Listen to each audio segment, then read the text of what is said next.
Chapter 7. I Go Dog Skiing. The fun started with cleanup from the kibble and chicken massacre. We did the best we could, though I wish we had hazmat suits and maybe a fire hose. By the time I staggered back into the great room, I wasn't much in the mood for my own dinner. That was just as well. Hecuba and Gale had another idea. They were both standing by the front door, holding their leashes in their mouths. Fine, I told them. But we're not going all the way to Pennsylvania. Annabeth and I have school tomorrow. I expected the animals to pout. Instead, they went bonkers with excitement. Gale cheered and ran in circles, dragging her heavy metal harness behind her. If there had been a chicken carcass in the room, I imagine she would have eviscerated it out of sheer joy. Hecuba stood on her hind paws like she was feeling the Holy Spirit at a Sunday revival. Then she went into a play bow and barked with such force it rattled the candelabra. Annabeth helped me get Hecuba's collar on her. No matter the dog, Annabeth loved all of them. The bigger and scarier, the better. When it came to my own hellhound buddy, Mrs. O'Leary, I found this heartwarming. When Annabeth acted so casual around Hecuba, it was just worrying. Grover spent a few minutes sweet-talking Gale, trying to calm her so he could put on her harness. "That's a good polecat, so much prettier than a skunk or a vole. Such a lovely muesli." Gale farted, which I guess was a sign they were bonding. At last, we had both animals on their leashes. Annabeth held Hecuba's, which had a bar handle on the end like a water skiing rope. Grover took charge of Gale, who wrapped up his legs like a mummy as she raced around his hooves, ready to rock and roll. "Good to go?" I asked once Grover had disentangled himself. "Good to go," Annabeth agreed. We were definitely not good to go. As soon as I opened the front door, Hecuba tore down the sidewalk, dragging Annabeth behind her. Gale did her best to keep up, forcing Grover into a brisk jog. I started to pull after them. Then the door knockers yelled, "Lock the door! No, leave the door open! Creeps said." I raced back inside, grabbed the keys, then locked up and ran after my friends, who were now disappearing up Lexington Avenue. The only things that saved Annabeth from being dragged to death were her own fast feet and the fact that Hecuba was a sprinter, not a marathoner. The oversized Labrador would race a block, stop to smell a trash can, race another block, look back to see if Annabeth had been killed in traffic, sniff another trash can, and so on. Because like a shark, you have to take time to stop and smell the trash cans. I caught up with them at 30th and Lex, 9 blocks north of the manse.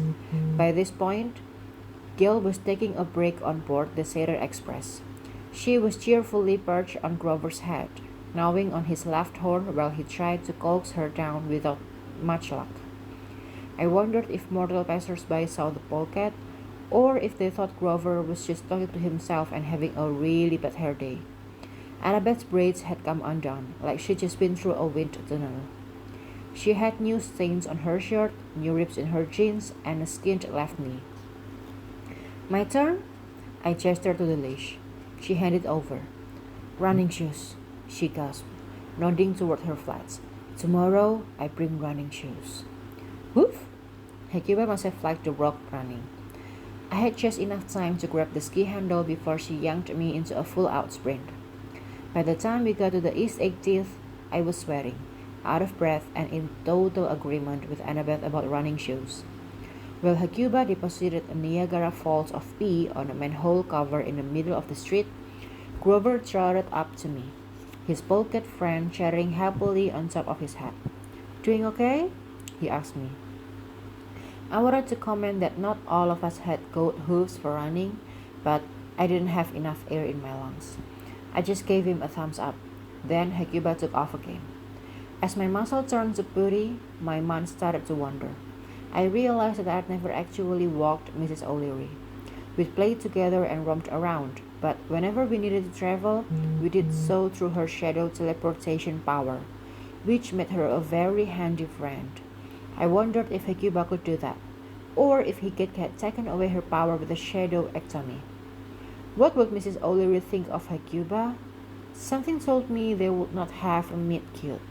With Mrs. O'Leary, I'd never doubted she had the soul of a dog, an ancient giant supernatural dog from the underworld, but still a dog. With Hecuba, well, I tried not to look in her eyes for too long. When I did, I saw something worrisome, the echo of a human personality. My friend Hazel had told me that Gale and Hecuba were both human once, back in ancient times. I couldn't recall the details, but it was clear that even after 1,000 of years, Hecuba still had plots and schemes swirling around in her brain. I didn't know how to deal with that knowledge other than to hold on tighter to her leash and hope she didn't decide to assassinate me by running in front of the 101 bus. Around 95th Street, the polecat finally took mercy on us. Kale jittered and squeaked, pointing south with her nose. Hecuba huffed, irritated, but she seemed to agree that maybe it was time to go home.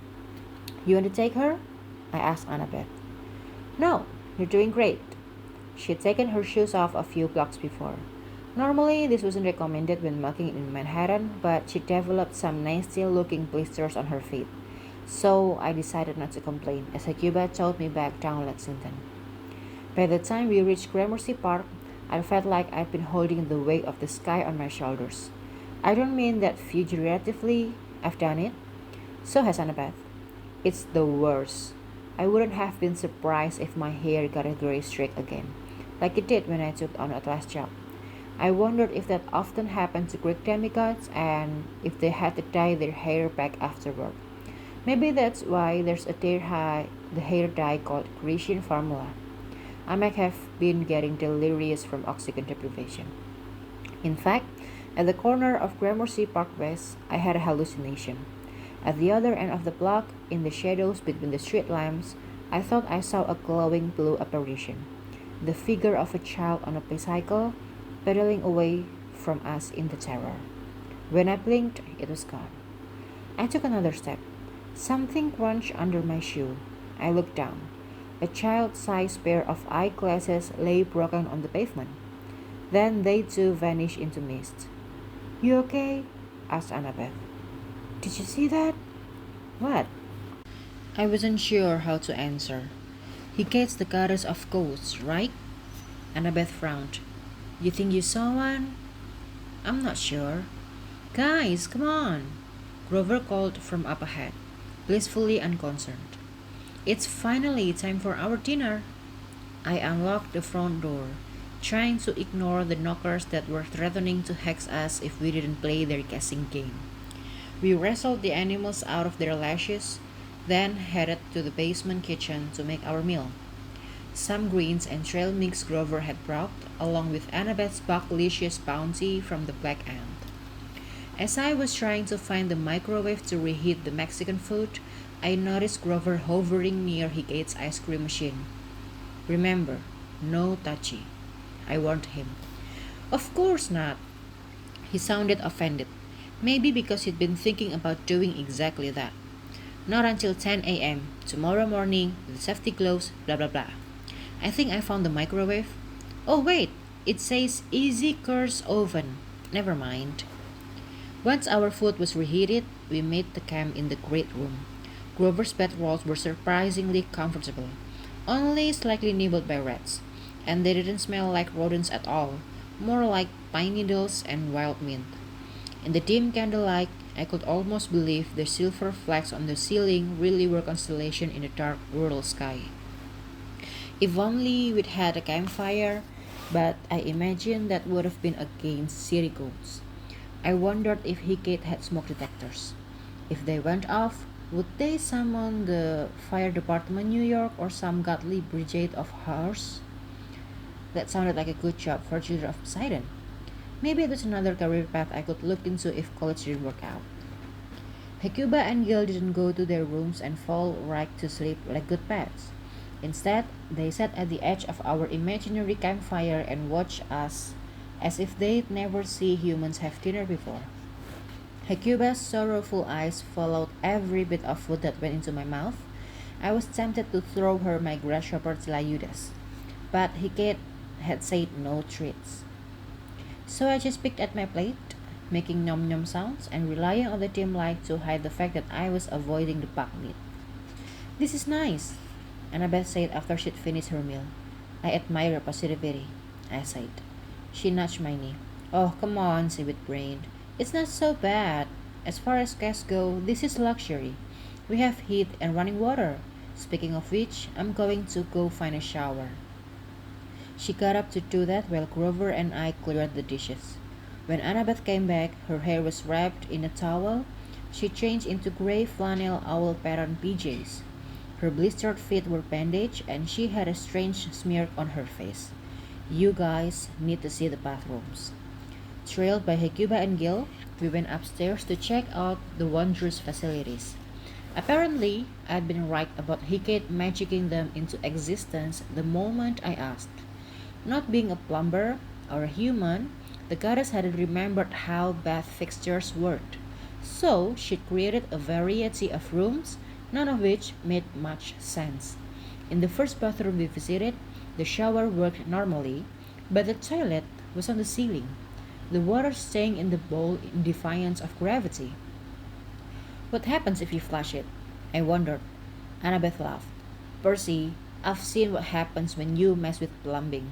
If you want to try that, wait until I'm out of the room. She put a sticky note on the bathroom door.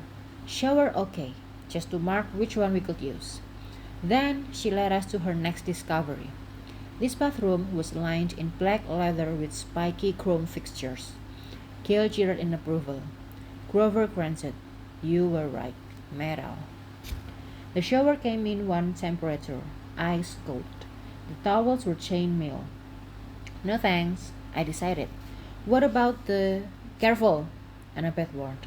She used a plunger to open the toilet lid. Steam billowed out.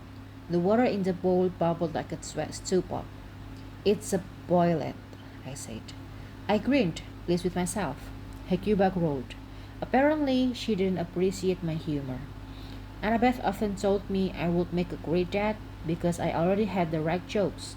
Stupid, corny, and stupid. We spent a few more minutes exploring the wonders of Hecate's bathroom. We managed to locate 3 working toilets that would not kill us and 2 working showers, along with a bathtub that was on a working koi pond. Grover assured us that would suffice for him as long as the fish didn't mind. Once we'd all gotten ready for bed, we gathered again in the great room. The polecat and the hellhound cuddled next to the grand piano, which was almost cute if you could ignore the way Hecuba bared her fangs while she slept, and Gale's gas problems. Good first day, Grover sighed. Gotta get easier from here, right? 3 seconds later, he was snoring. I hope this might give me some time to talk to Annabeth. I was worried about the strange apparition I had seen in front of the building. The fleeing child, the broken glasses. I was worried about leaving Grover alone tomorrow with magical strawberry ice cream while we went to school. And I was worried about the hellhound and the polecat chewing my face while I slept. But Annabeth must have been exhausted too. She nestled into her red recycled bedroll and was out like a torch. Me? I stayed up for a while, staring at the speckled constellation on the ceiling. I thought about Grover's comment that things had to get easier. The problem was, in Percy world, things never got easier. Only weirder.